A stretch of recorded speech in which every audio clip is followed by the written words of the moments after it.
Hello and welcome to the Awakened Feminine podcast. I'm your host, KaKi Lee, and if you haven't done so already, make sure you hit the subscribe button so you don't miss out on another episode. Well, today what I want to talk about is your tomorrow really your tomorrow? And you're probably thinking, KaKi, what the hell are you talking about? So just hear me out, okay? So this episode is inspired by The Croods: A New Age. I know it's a kids movie and it's actually a pretty good kids movie as well. But I went to watch that movie with my daughter, my best friends and their kids over the weekend. And um, so spoiler alert, one of the characters was looking for his ideal tomorrow. So what his vision for his future is, right? And through the twists and turns of the story, he discovers and realizes that what he thought was his ideal vision for his tomorrow wasn't actually his, it was his deceased parents and also his family friends that he found along the way. And what his ideal tomorrow, his vision for his future, actually was or is, was completely different. And I just love that about some kids' movies where they've got the entertainment value for the kids and adults, but they've also got this depth to the storyline. And when he had that realization, I was like, wow, I just love this so much. I want to talk about it in my podcast. And so I am.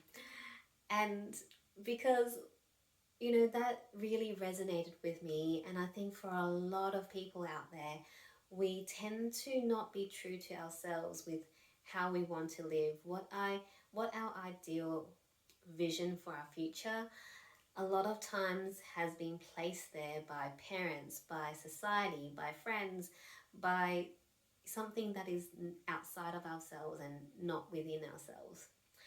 And a lot of times we don't even know that until we have a meltdown or a breakdown or some life-changing event where we start questioning our life before we discover that we've actually not been true to ourselves and living someone else's dream or vision.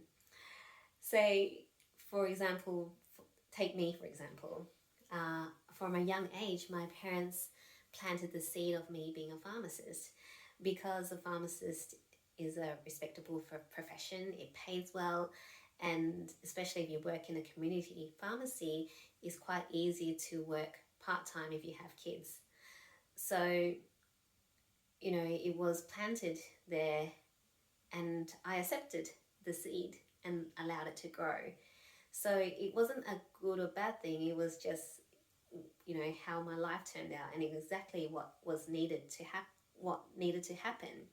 And I'm very grateful because I've had such a rewarding and great career as a pharmacist, working from a junior pharmacist to the director of pharmacy. I have so many opportunities doing different things, projects, building new hospitals and things like that, which, I would have never had if I didn't take the career path as a pharmacist. And all the people that I've met, all the amazing people that I've met and have become friends with and have had support and mentored with as well. So I'm very, very grateful. But, it was only during my period of depression when I started questioning my life and my life choices that I discovered that pharmacy has never really been my passion, right?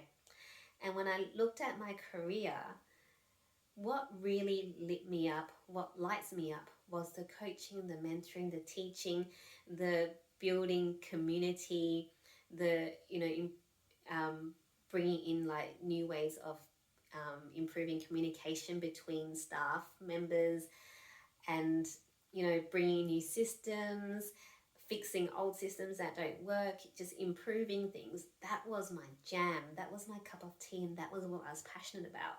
Whereas the clinical pharmacy side of things was really not my interest. I'm not one of those pharmacists that would get super excited and about a new drug or a new research paper that has come out and read it for fun or read it for the bedtime reading. That was never me. But if there was a new article or a new book around leadership or improving communication, I'll be the first one to read it. So, but I never, I guess, listened to that voice, or maybe I did have that voice in my head, but I just didn't know it was my self telling me, no, that's not really what you want to do. But at the same time, I needed to have that career path to, bring me to where I am now. So, yeah, so it really just that, when that character realized that that wasn't his ideal vision for his future for himself, I was like, wow, this is true for so many people, because we tend to just go about life just accepting what is placed upon us, or living other people's visions and dreams without really thinking about it, without even realizing it. And I really want to tell you, it's so important to really live that life that truly aligns with you, that is true to you. For, for a lot of people, they don't even listen to that voice. And I never listened to that voice inside until I had a meltdown, a breakdown, or a life-changing event. And it doesn't have to get to that point for you to start questioning your life and reflecting on what has happened in your life to find out what it is that you truly want to have for the future. And if you don't have a clue of what you want to have for the future, tune into yourself and ask yourself what it is, right? Because, for example, if you came from a line of doctors, grandparents are doctors, parents are doctors, your siblings are doctors, and you really don't want to be a doctor, you want to be like an astrologist or something like that, but you've got this conflict inside you going, do I disappoint my family, or do I disappoint me? Well, my answer would be, I think I need to disappoint my family, because they're not the ones that are going to live my life.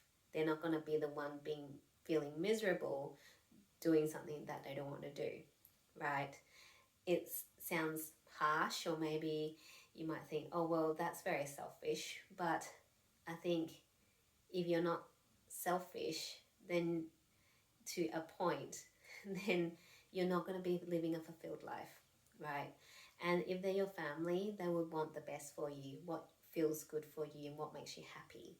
So they will come around to it, right? If it's something that truly makes you happy and you thrive in it, and you're just this completely happy, joyous, loving person, why would they be upset at you, right?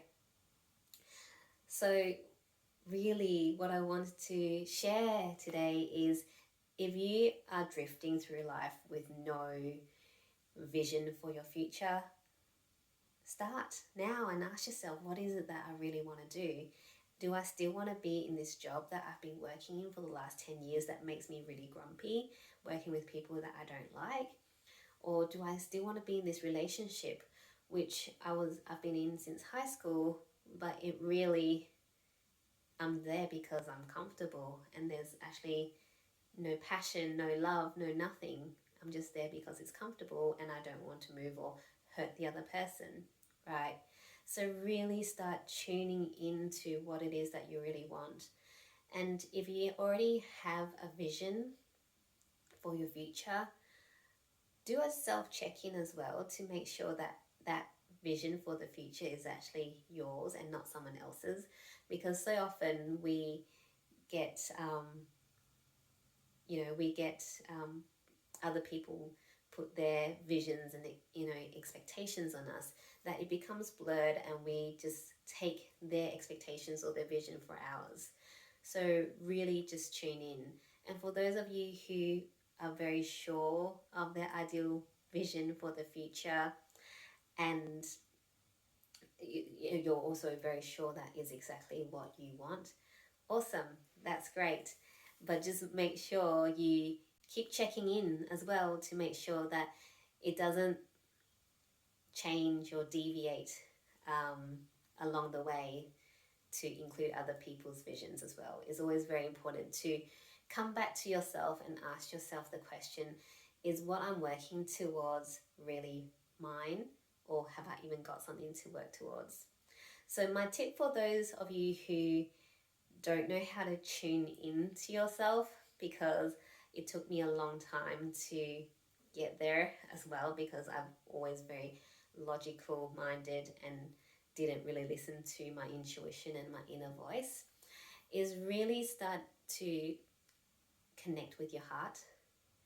And there's breathing techniques that you can Google that can help you. But I think the major piece, if you don't want to do the breathing and just want to really get clear, or something that's not so woo woo, if as some people would put it, is to just start asking yourself, what is it that I want? And continuously ask yourself that question. So you might want to, set an alarm even every 2 hours. Ask yourself, what is it that I want for myself? And write down the first 3 things that come into your mind. And when you first start, it might be, I really want a coffee, or I want a nap, or something which might not be very in depth for your life, but write them down, because you're going to build that muscle. And because you keep asking yourself that question, the deep answers will start coming out. So try that and see if it helps you to really get clear on what it is that you want in your life. I mean, the other option is to get a coach, but it's just, if you don't want to get a coach, then starting with that exercise is really helpful to ask yourself what it is that you want. And do it for a week, and you'll find that there might be patterns. And if it's coffee every day, okay, fine. But you will find that you will start getting the more in-depth answers of, oh, I really want to learn a new language. I really want to travel. I really want to start a family. I really want to live in, overseas somewhere. I really want to go volunteer. Or I really, don't want to be in this career anymore. Whatever it is, don't be afraid of the answers that come out. And don't filter the answers that come out. It's important to just let whatever comes through be the answers, because once you start questioning, and once you stop yourself in the tracks of the answers coming out, you're stopping your intuition, and it ends up being your mind. And it's when you're in your mind, it's probably not what it is that you want here. Okay, so really tune in to your heart and ask yourself those questions. The question, not those questions, of what it is that you really want. And just write down the first 3 things that come in. It doesn't matter what it is, just write those 3 things down and see how you go for the week. And let me know how you go. You can private message me or comment on my Instagram or Facebook posts. Really love to know how you go with that exercise. So that is all from me. If you think this episode will benefit anyone you know, please make sure you share it. And as always, I love you, I believe in you, and remember to spread love, joy, and kindness wherever you go. See you next episode.